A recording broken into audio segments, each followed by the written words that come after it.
One of the oldest churches in Connecticut is being saved, but the rest of the 1.5 acres it sits on is about to become the home of a new residential development. News 12 Connecticut's Mark Sudall is on Walton Place in Stamford. First Congregational Church dates back to the 1600s here in Stamford.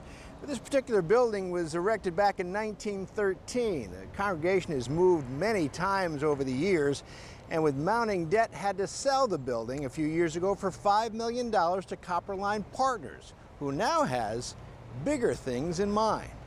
We're talking about 224 units. This is what developers are planning for the First Congregational Church property in Stamford, building 224 apartments behind the church and keeping the empty church building.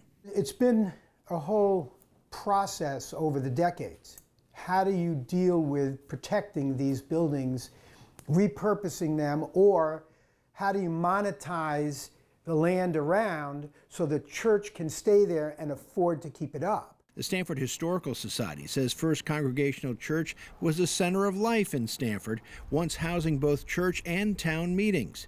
The developer says the church building will stay the same on the outside for the most part, but plans to put amenity space for residents inside the church.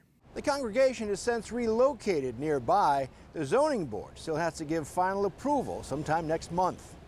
In Stamford, Mark Sudall, News 12 Connecticut. Copperline Partners owns about 1,000 apartment units in Stamford.